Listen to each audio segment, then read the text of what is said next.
মই যাব পাৰোঁ? সন্মানীয় সাংবাদিক বন্ধু বান্ধৱীসকল, আজি অসম চৰকাৰে আৰু আমাৰ মন্ত্ৰীসভাৰ কেবিনেট বৈঠকখন মৰিগাঁও জিলাৰ সদৰ মৰিগাঁৱত অনুষ্ঠিত কৰিবলৈ পাই আমি সঁচাকৈ গৌৰৱ অনুভৱ কৰিছোঁ। অসমৰ বিভিন্ন জিলা সদৰলৈ গৈ আমি কেবিনেটসমূহ অনুষ্ঠিত কৰিছোঁ আৰু কেবিনেটত ৰাজ্যিক সিদ্ধান্ত লোৱাৰ উপৰিও জিলাখনৰ উন্নয়নৰ বাবেও আমি বিভিন্ন সিদ্ধান্ত গ্ৰহণ কৰোঁ। আৰু আপোনালোকক জনাবলৈ পাই মই সুখী হৈছোঁ যে বিভিন্ন জিলা সদৰত অনুষ্ঠিত হোৱা কেবিনেটসমূহত লোৱা সিদ্ধান্তসমূহ আজি কাৰ্যকৰীকৰণো হৈছে আৰু সেই জিলাসমূহলৈ বিকাশৰ এক নতুন দিগন্তও কঢ়িয়াই আনিছে। আমাৰ আজিৰ কেবিনেট মৰিগাঁও জিলাত অনুষ্ঠিত হয়। অহা কেবিনেটখন আমাৰ নগাঁও জিলাত অনুষ্ঠিত হ'ব। মাৰ্চ মাহ বা এপ্ৰিল মাহত আমি যেতিয়াই সুবিধা পাওঁ নগাঁৱত আমাৰ কেবিনেট বৈঠক আমি অনুষ্ঠিত কৰিম।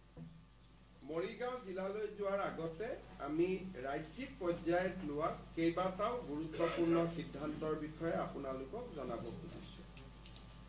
আজি আমাৰ কেবিনেটে মুখ্যমন্ত্ৰীৰ মহিলা উদ্যমিতা আঁচনি, যিখন আঁচনিৰ জৰিয়তে অসমৰ আত্মসহায়ক গোটৰ মহিলা সদস্যসমূহক প্ৰথম পৰ্যায়ত 10,000, দ্বিতীয় পৰ্যায়ত বেংক আৰু ৰাজসাহায্যৰে 25,000 আৰু তৃতীয় পৰ্যায়ত 50,000 টকা পৰ্যন্ত বেংকৰ জৰিয়তে দিয়াৰ ব্যৱস্থা থাকিব।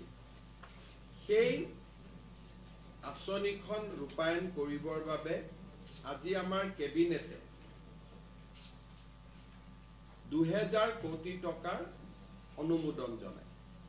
এই আঁচনিখনৰ বিষয়ে সবিশেষ মই অকণমান পিছত আপোনালোকৰ সৈতে আলোচনা কৰিম। আজি আমাৰ কেবিনেটে মুখ্যমন্ত্ৰীৰ আত্মনিৰ্ভৰ অসম অভিযান আঁচনিৰ অধীনত আৰু ৭৫,000 নিবনুৱা যুৱক যুৱতীক ঋণ আৰু ৰাজসাহায্য প্ৰদান কৰাৰ যিখন আঁচনি আমাৰ চলি আছে, সেই আঁচনিখনৰ বাবেও অতিৰিক্ত পুঁজিৰ মঞ্জুৰি দিয়ে। আজি আমাৰ কেবিনেটে বড়োলেণ্ড টেৰিটৰিয়েল কাউন্সিললৈ তেওঁলোকৰ বাৰ্ষিক বাজেটৰ অন্তিমটো কিস্তি 401 কোটি টকাৰ অনুমোদন জনায়। আজি আমাৰ কেবিনেটত অংগনবাদী চেণ্টাৰসমূহৰ বাবে এখন নতুন মেনেজিং কমিটি গঠন কৰাৰো সিদ্ধান্ত লয়।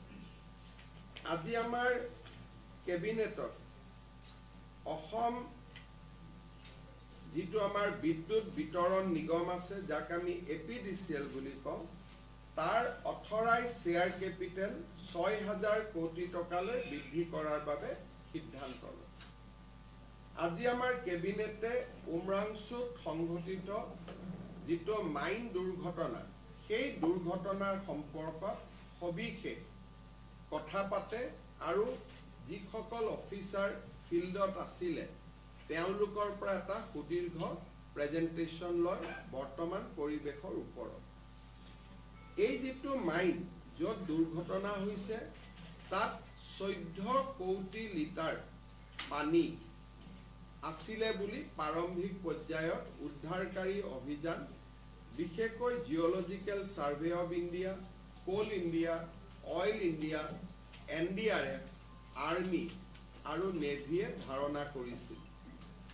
এই 14 কোটি পানীৰ ইতিমধ্যে আমি 4 কোটি পানী মাইন্সটোৰ পৰা ডি ৱাটাৰিং অৰ্থাৎ পানী আমি উলিয়াবলৈ সক্ষম হৈছোঁ। 11 কোটি লিটাৰ পানী এতিয়াও সেই কয়লাৰ খাতটোৰ ভিতৰত সোমাই আছে। আমি কেবিনেটে অফিচাৰসকলক সুধিছিলোঁ যে আপোনালোকৰ এই ডি ৱাটাৰিং কৰিবৰ বাবে কিমান দিন লাগিব। আজিৰ স্পীডত তেওঁলোকক 25ৰ পৰা 60 দিন পৰ্যন্ত ডি ৱাটাৰিং কৰিব লাগিব বুলি তেওঁলোকে আমাক জনায়।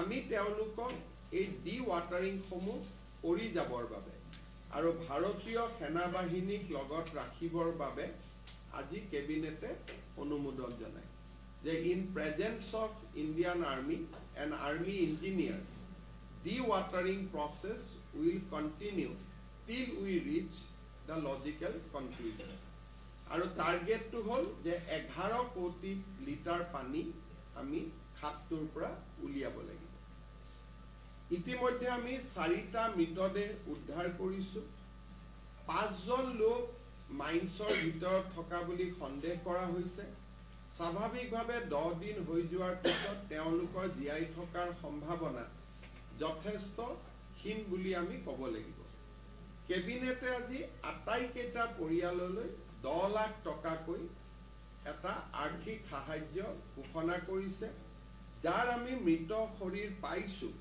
তেওঁলোকৰ পৰিয়ালেও এই 10 লাখ টকা পাব আৰু যাৰ আমি মৃত শৰীৰ পোৱা নাই বা জীৱন্ত অৱস্থাত উদ্ধাৰ কৰিব পৰা নাই তেওঁলোকৰ পৰিয়ালেও এই 10 লাখ টকা লাভ কৰিব গুৱাহাটী উচ্চ ন্যায়ালয়ৰ অৱসৰপ্ৰাপ্ত ন্যায়াধীশ ন্যায়মূৰ্তি শ্ৰীমতী অনিমা হাজৰিকাৰ নেতৃত্বত আজি কেবিনেটে এই গোটেই ঘটনাৰ এটা ন্যায়িক তদন্ত ঘোষণা কৰিছে সম্পূৰ্ণ নিৰপেক্ষভাৱে উচ্চ ন্যায়ালয়ৰ অৱসৰপ্ৰাপ্ত ন্যায়াধীশ জাষ্টিছ অনিমা হাজৰিকাৰ এই গোটেই ঘটনাৰ তদন্ত কৰি 3 মাহৰ ভিতৰত চৰকাৰক প্ৰতিবেদন দিব আৰু চৰকাৰে সেইমতে কাৰ্যসূচী গ্ৰহণ কৰিব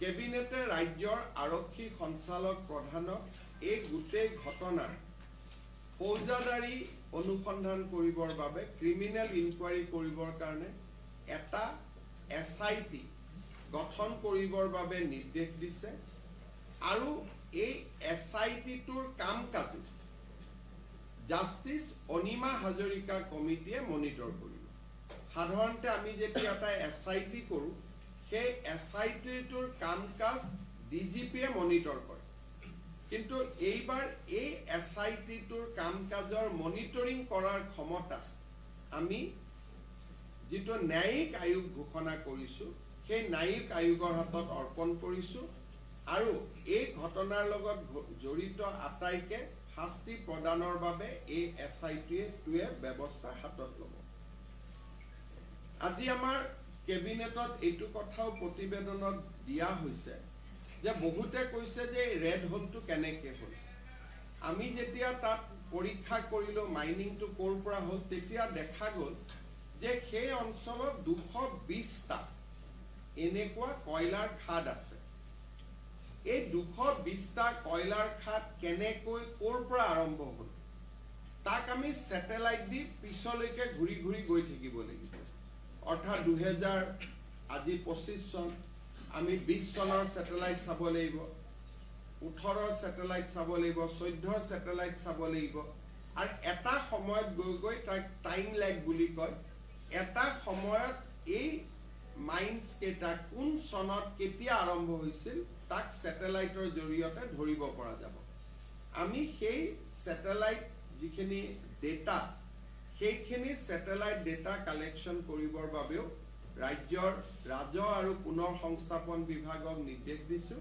যাতে তেওঁলোকে বহুত সময়ত এনেকুৱা স্যাটেলাইট পিকচাৰ অসমৰ এজেন্সিৰ লগত নাথাকিব হয়তো ইছৰোৰ পৰা ল'ব লাগিব আৰু বহু সময়ত বিদেশী স্যাটেলাইটৰ পৰা এই জায়গাটোৰ ফটোবিলাক আমি টাইম লেগত গৈ ল'ব লাগিব অৰ্থাৎ পিছলৈ ঘূৰি গৈ আমি ল'ব লাগিব গতিকে এই 220টা মাইন্সৰ উৎপত্তিৰ বিষয়ে অধিক তথ্য জানিবৰ বাবে স্যাটেলাইটৰ সহায় ল'বৰ বাবে আমি ৰাজ্যৰ ৰেভিনিউ ডিপাৰ্টমেণ্টক দায়িত্ব দিছো দ্বিতীয়তে central mine planning and design institute তেওঁলোকৰ সহযোগত এই মাইনখিনি আমি কেনেকৈ পুতি পেলাব পাৰো 220টা গাঁত আছে তাক পুতি পেলোৱাটো ইমান সহজসাধ্য নহয় আৰু এতিয়া আমি জানিব পৰা মতে মাজে মাজে জীৱ জন্তু খাদৰ তলত পৰি মৃত্যু হৈ থাকিছিল সেইভাবে এই খাদখিনি আমি কেনেকৈ ফিল আপ কৰি দিব পাৰো তাৰ বাবেও আমি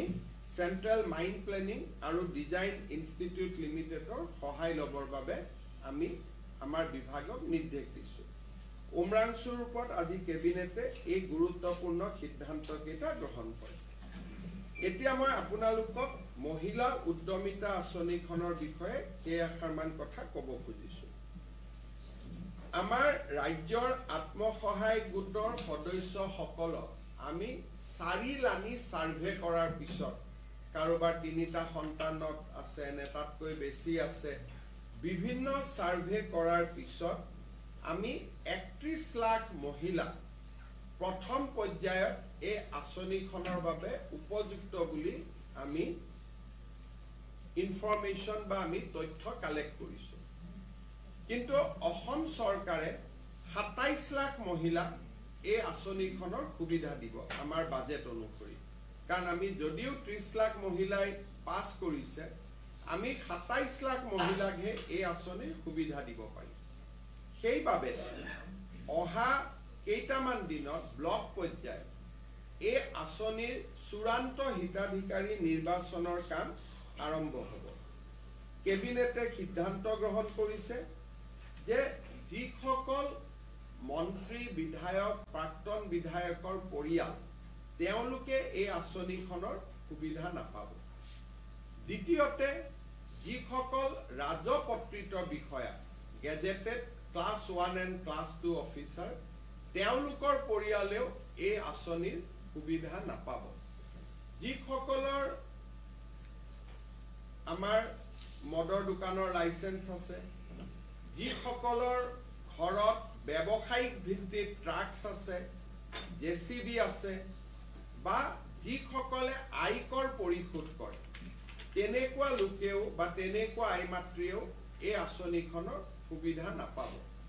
আৰু যিসকল আই মাতৃ মহালাখপতি হৈছে, তেওঁলোকক আমি এখন সুকীয়াকৈ আঁচনি দিম। যিহেতু অলৰেডি তেওঁলোকে বেংকৰ পৰা লাখ টকা লোনেই ল'লে, গতিকে 10,000 টকা লোৱাত ইয়াৰ প্ৰয়োজন নাই। কিন্তু তেওঁলোকক আমি সুকীয়াকৈ আৰু ভাল আঁচনি এখন দিয়াৰ বাবে আমি চিন্তা কৰিম।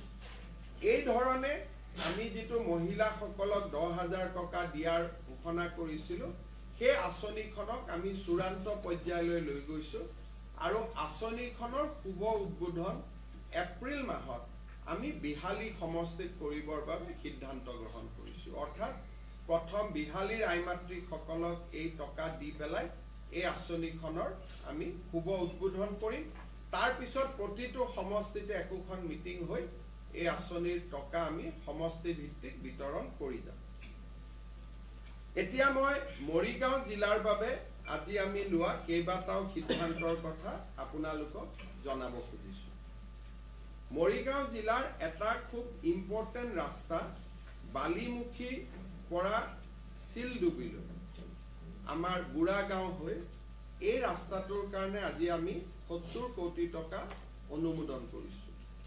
মৰিগাঁও নগৰৰ পুৰা ড্ৰেইনেজ ছিষ্টেমটো নতুনকৈ সুন্দৰ কৰাৰ বাবে আগতে মই এটা এনাউন্সো কৰিছিলোঁ। গোটেইখিনি মিলি আজি আমি 55 কোটি টকাৰ অনুমোদন জনাইছোঁ। মৰিগাঁও চাৰ্কিট হাউচটো নতুনকৈ নিৰ্মাণ কৰাৰ কাৰণে আমি 15 কোটি টকাৰ অনুমোদন জনাইছোঁ। জোনবিল মেলাত এটা সুন্দৰ ষ্টেজ নিৰ্মাণ কৰিবৰ বাবে আমি 5 কোটি টকাৰ অনুমোদন জনাইছোঁ। ক্ষীৰোদ বৰুৱা ষ্টেডিয়ামৰ বাকী থকা পেভিলিয়নখিনি নিৰ্মাণ কৰি তাক আটক ধুনীয়া কৰাৰ বাবে আমি 5 কোটি টকাৰ অনুমোদন জনাইছোঁ। আমাৰ জালুকুটি গাঁৱত ইলাৰাম বাপ, যি আমাৰ নৱ বৈষ্ণৱ আন্দোলনৰ এগৰাকী মহান পুৰোধা আছিল, জালুকুটিত সেই স্থানত প্ৰকল্প এটা নিৰ্মাণৰ বাবে আমি 5 কোটি টকাৰ অনুমোদন কৰিছোঁ। মৰিগাঁৱত অডিটৰিয়ামৰ অভাৱ, 1000 লোক বহিব পৰাকৈ সভা সমিতি কৰাৰ অভাৱ।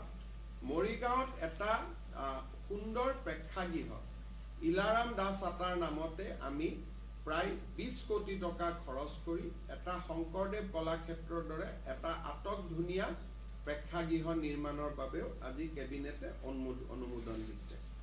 ইয়াৰ উপৰিও মিকিৰ ভাটাত এটা অতিথিশালা, তিৱা সাহিত্য সভাৰ ভৱন আৰু এই দুটা নিৰ্মাণৰ বাবেও আমি 1 কোটি টকাকৈ অনুমোদন দিছোঁ কপাহেৰা ষ্টেডিয়ামখন সম্পূৰ্ণ কৰাৰ বাবে আমি 3 কোটি টকাৰ আৰু এটা অনুদান আজি কেবিনেটে ঘোষণা কৰিছে মৰিগাঁৱৰ কেইবাখনো বিদ্যালয় ইতিমধ্যে 100টা গৌৰৱ উজ্জ্বল বছৰ পাৰ কৰিছে মৰিগাঁৱৰ central Motiram Bora higher secondary school মই জিলা কৈছো সমষ্টি কোৱা নাই মৰিগাঁৱৰ আজাৰবাদ উচ্চতৰ মাধ্যমিক বিদ্যালয় আজাৰবাৰী গড়মাৰী আঞ্চলিক উচ্চ মাধ্যমিক বিদ্যালয় নিকিৰভেটা উচ্চতৰ মাধ্যমিক বিদ্যালয় সুকদল সৰুবৰী উচ্চতৰ মাধ্যমিক বিদ্যালয় Morigaon collegiate higher secondary school Moirabari girls high school লাহৰীঘাটৰ জিআৰবি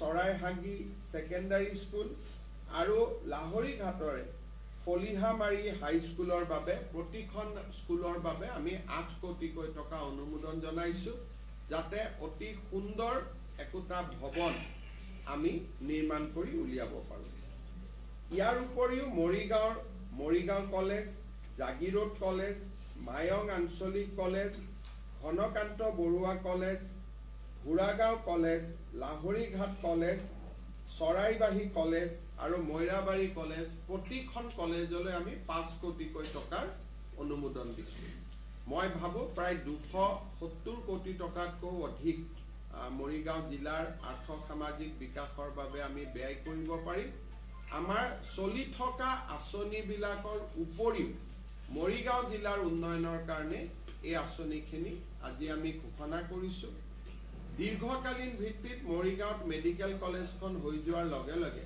তাত বিএসসি নাৰ্ছিং কলেজ এখন স্থাপনৰ বাবেও আমি প্ৰচেষ্টা হাতত লওঁ ইয়াৰ উপৰিও জাগিৰোডত উদ্যোগিক পাম হোৱাৰ পিছত সেমিকণ্ডাক্টৰ উদ্যোগ হোৱাৰ পিছত মৰিগাঁওক লৈ বা জাগিৰোডক লৈ মানুহৰ এটা উৎসাহ আছে গতিকে আমি মৰিগাঁও জিলাৰ উপায়ুক্তক অনুৰোধ কৰিছো যদি ৰাইজৰ আপত্তি নাথাকে মই আকৌ বাৰে বাৰে কৈছো ৰাইজৰ আপত্তি থাকিব নালাগে ৰাইজৰ যদি আপত্তি নাথাকে মৰিগাঁৱত 1000 বিঘা মাটিৰে আৰু এটা উদ্যোগিক পাম আমি নিৰ্মাণ কৰিবলৈ আগ্ৰহী জিলা উপায়ুক্ত মহোদয় ৰাইজৰ লগত কথা বতৰা পাতি কোনো ধৰণৰ জোৰ জুলুম নকৰাকৈ হুলস্থুল নকৰাকৈ এটা স্থানত বা দুটা স্থানত আমি যাতে দুটা উদ্যোগিক পাম নিৰ্মাণ কৰিব পাৰো তাৰ বাবে আমি চেষ্টা কৰিবৰ বাবে সিদ্ধান্ত গ্ৰহণ কৰিছো আৰু আপোনালোকে গমে পায় যে 1 ফেব্ৰুৱাৰীত মৰিগাঁও জাগিৰোডৰ ৰাস্তাৰ ওপৰত যিখন দলং আছে জাগি ভকত গাঁৱৰ দলংখনো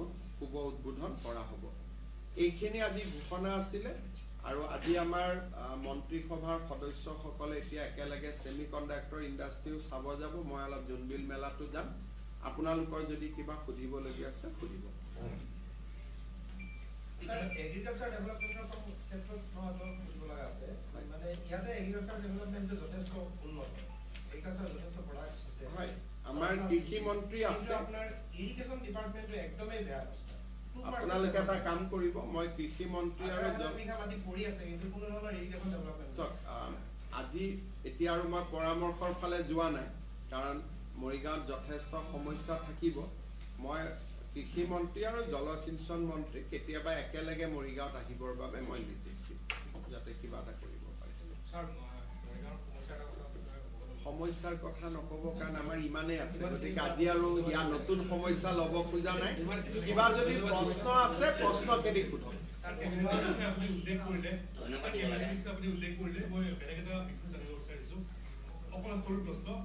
ৰাহুল গান্ধীয়ে কালি এটা বিশেষ মন্তব্য কৰিছিল ৰাহুল গান্ধী কোন দেশৰ বিৰুদ্ধে যুঁজাৰ কৈছিলে বিজেপি আৰু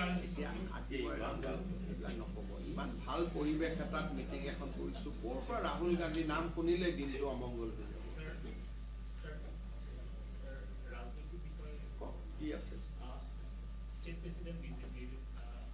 সন্ধিয়া 7টা বজাত ষ্টেট প্ৰেচিডেণ্ট নিৰ্বাচিত হ'ব ষ্টেট প্ৰেচিডেণ্টজন এনেকুৱা ব্যক্তি হ'ব যোনে বিধানসভা নিৰ্বাচনত প্ৰতিদ্বন্দ্বিতা নকৰে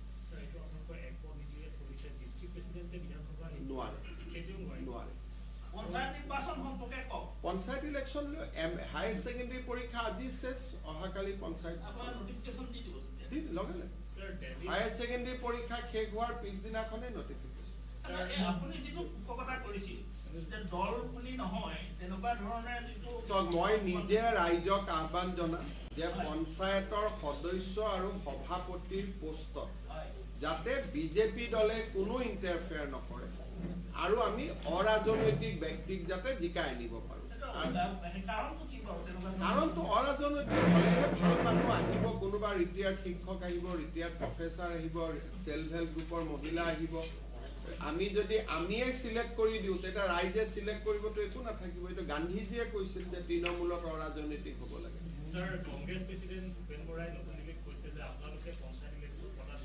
এতিয়া মই দেখোন আজি ঘোষণাই কৰি দিলোঁ পঞ্চায়ত ইলেকশ্যন যে যিদিনাখনে হায়াৰ ছেকেণ্ডেৰী পৰীক্ষা শেষ হ'ব তাৰ পিছদিনাখনে পঞ্চায়ত ইলেকশ্যন পাতি দিম। কিন্তু আমাৰ চৰকাৰে পঞ্চায়ত ইলেকশ্যনতকৈও অসমৰ ছাত্ৰ ছাত্ৰীৰ কল্যাণক আটাইতকৈ বেছি গুৰুত্ব দিয়ে। মেট্ৰিক পৰীক্ষা চলি থাকিব, তাত মাইক বজোৱাৰ সাহস কংগ্ৰেছ দলৰ থাকিব, আমাৰ নাই। হায়াৰ ছেকেণ্ডেৰী পৰীক্ষাত চেণ্টাৰ এটা চলি থাকিব গাঁৱত, সন্মুখত ৰাজনৈতিক দলৰ মিটিং, কংগ্ৰেছে কৰিব পাৰিব, আমি কৰিব নোৱাৰোঁ। গতিকে আমাৰ চৰকাৰখন জ্ঞান আৰু প্ৰজ্ঞাৰ সাধনাত ব্ৰতী এখন চৰকাৰ। গতিকে আমি পৰীক্ষাৰ লগত চৰকাৰ ইলেকশ্যন পাতিব নোৱাৰোঁ। তেখেতসকলে কিয় কেছ কৰিছিলে পঞ্চায়ত ইলেকশ্যন পিছুৱাবৰ কাৰণে? তেওঁলোকে কেছ কৰি পিছুৱালে। গতিকে যিহেতু কেছ কৰি পিছুৱাই দিলে, মই মেট্ৰিক আৰু হায়াৰ ছেকেণ্ডেৰী পৰীক্ষাৰ মাজত পঞ্চায়ত ইলেকশ্যন পাতি কাললৈ এই 5 লাখ ল'ৰাৰ অভিশাপ ল'ব নোৱাৰোঁ। 6 মাহৰ আগৰ ভিতৰতেই প্ৰচেছ হ'ল। প্ৰচেছ হৈ আমি শেষ কৰিলোঁ, ইলেকশ্যন পাতিব ৰেডি হ'ল, তেওঁলোকে কোৰ্টত গুচি গ'ল।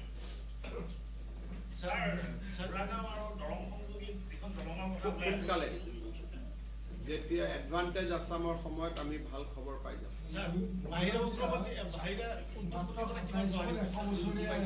ভাল সহায় পাইছোঁ, চব আহিব।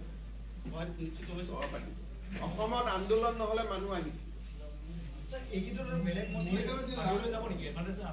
ময়ে যাম, জাপান আৰু কোনো নাযায়। মৰিগাঁও জিলাত 27খন প্ৰাথমিক স্কুল 100 বছৰীয়া স্কুল আছে।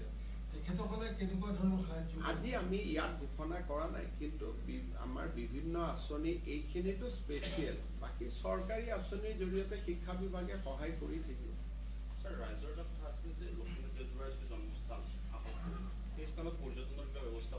কৰিব পাৰে পৰ্যটনৰ ব্যৱস্থা, কিন্তু জন্মস্থানত কি কৰিব পাৰে এইখনতো পীযুষ হাজৰিকাৰ গাঁৱে। তেওঁ ৰাইজৰ লগত আলাপ আলোচনা কৰক।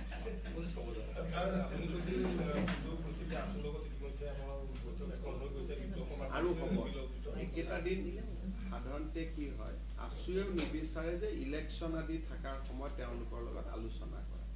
সেইকাৰণে আমি এটা আছুৱে বিচাৰে যে কিবা উপনিৰ্বাচন পঞ্চায়ত ইলেকশ্যনৰ আগতে আলোচনাবিলাক হ'ব লাগে, যাতে বস্তুটোৰ এটা পলিটিকেল কালাৰ নহয়। সেইকাৰণে পঞ্চায়ত ইলেকশ্যনটোৰ দিনকালটো চাই পেলাই মই আছুৰ লগত বহিম। কিন্তু এইবাৰ বিধানসভাত বহুকেইটা জাষ্টিছ বিপ্লৱ শৰ্মা কমিটিৰ সিদ্ধান্ত ৰূপায়ণ। টাটা ছেমিকণ্ডাক্টৰ বেছ কৰি যিটো 1000 বিঘা মাটিৰ আপুনি যদি বাদ বিবাদ নহয়, ইয়াত আকৌ এটা যে উদ্যোগ পাম স্থাপনৰ পোষকতা কৰিছে, কি অসমত ৰকেটো বনি যাব, অসমত মিছাইলো বনি যাব। খালি মৰিগাঁওতো আপোনালোকে মাত্ৰ আৰু 2025ৰ পিছত চাব কিমান আগবাঢ়ি গৈ আছে মৰিগাঁও। চাইনিং শব্দ মই ক'ব নোখোজো, কাৰণ চাইনিং মানে আৰু তাৰ মিনিং কিমান ডিগ্ৰী কি কথা বহুত আহিব। কিন্তু যদি অসমত আন্দোলন নহয়, ধৰ্ণা ধৰ্মঘট বন্ধ আৰু অলপ লেফটিষ্ট টেণ্ডেঞ্চিটো যদি কমি যায়, তেতিয়াহ'লে অসমৰ উন্নতি কোনেও ধৰি ৰাখিব।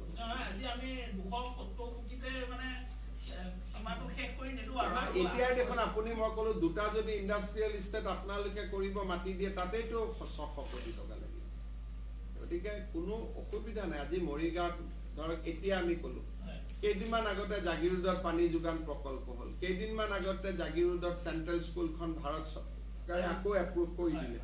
এইবিলাক চলি থকা কথাবিলাক মই কোৱাই নাই, এইখিনি আজি নতুনকৈ মৰিগাঁও ৰাইজৰ বাবে দিয়া হ'ল। আৰু আহি থাকিলে আৰু কিবা কিবি দি থাকিম, মাতি থাকিব। বহুত বহুত ধন্যবাদ। এমাউণ্ট কেইটা কাৰেক্ট কৰি দি দিব।